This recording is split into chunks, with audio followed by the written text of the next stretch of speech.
So we're inside Yes. the This courthouse is the now. Cadena Reeves Justice Center, and it's located at 300 Dolorosa, across from San Fernando Cathedral and Poblanos, and it's catty corner to the City Hall.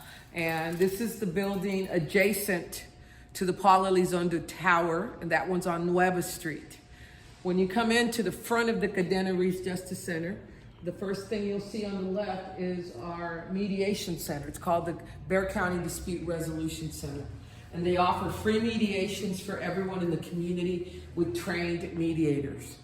Now, as you come into the first floor, you'll see a number of courtrooms already. You have, on first floor, County Court at Law number 2, Judge Ozumba presides there. And that's a county court. She hears all misdemeanor level court cases. Misdemeanors are up to 1 year of incarceration and up to a $4,000 fine. Then you have felony courts like Judge Castro's court.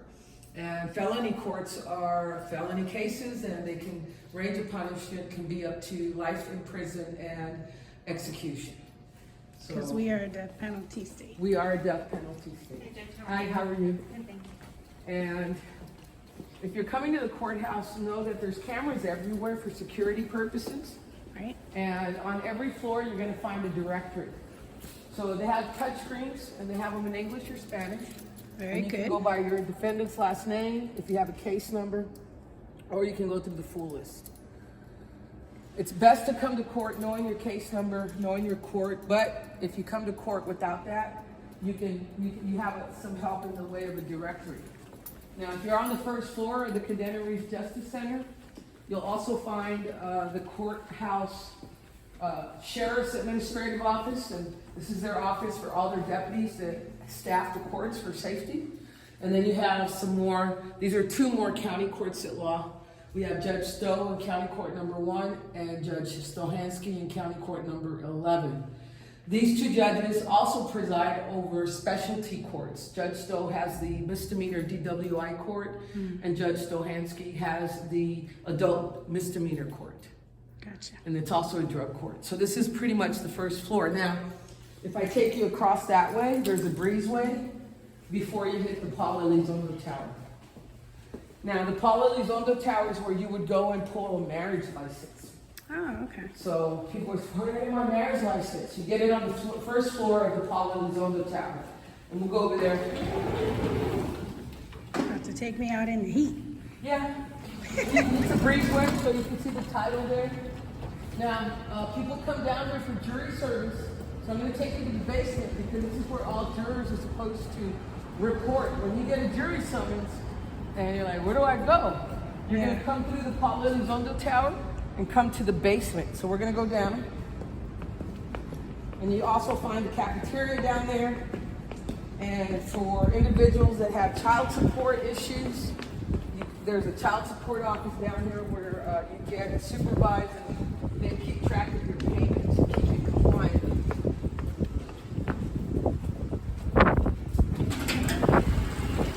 And this is also where the ATM machine is here.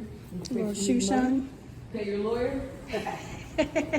Cafeteria is closed right now, but you can come this way. You see the sign right there, Central Jury Room?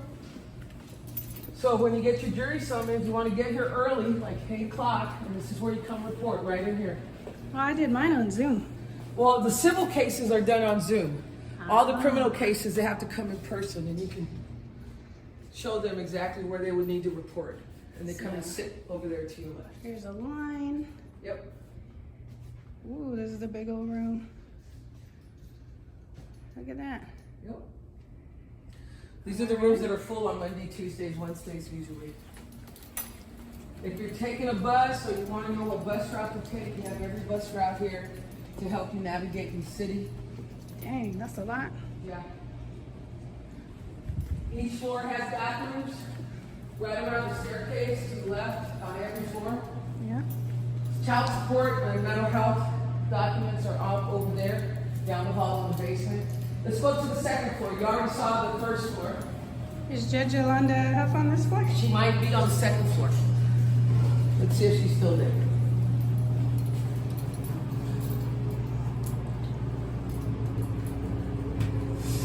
Okay. So this is the second floor. And on every floor, if you need to find out where you're going, you're gonna find a directory. And it tells you what direction the courtrooms are in. Yep. Okay, so let's see if Judge Huff is here. There's a bathroom by the staircase on the second floor. So here you have Judge Carruthers, and he hears all the competency cases when there's a motion for competency. This is Judge Yolanda Huff's courtroom. It's probably locked right now, but we'll see if she's still here. All of these courtrooms have administrative hallways for attorneys and judges to navigate. The public entrances are on this floor. This is Judge Mary, he's a district court judge, and this is Judge Carlo Key. He's a county court judge. Carlo Key. So, can you do a quick rundown of the difference between a state, county, and district court? State and district are the same type of court. Okay. And county court handles misdemeanor cases. Gotcha. Remember, misdemeanors, the range of punishment is no more than a year in jail up to a $4,000 fine, unless it's domestic violence. Then you can also lose your Second Amendment right to bear firearms and guns. Ooh, is that for life or For life, yes. Wow. So this is Judge Mary's chambers. We'll see if Judge Huff is still here. But as you can see, these are the administrative offices. Right. Is Judge Huff still here? No, she left. She left. So this is what a court office might look like, and we'll go into mine. She's doing a virtual tour of the courthouse for folks. Hi. So when you come into a court office, you'll see the clerks, the coordinator, the court reporter, and the judge's chambers. Awesome. Yeah, and a lot of our folks know Judge Huff from when she spoke at our mental health, suicide prevention, and awareness symposium, which was awesome. So on any given day, you can see, this is the back end of the courtrooms. Yep. And the jury rooms where they deliberate when they're having to meet about a verdict. Do they ever get locked in there? Remember like they do with the OJ case? Sometimes they get sequestered. Those are usually for felony and federal cases, state district court cases or federal cases. So as you can see, there's more identifying the courtrooms.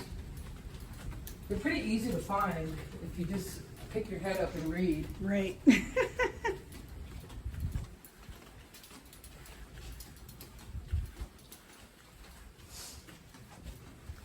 See, and we're back at the front of the building where we came in, but now we're on the second floor. Right. So you can see the front, you can see San Fernando Cathedral. Get a little view there. And each floor is formatted about the same way. We'll go up to the third floor next. Okay, go.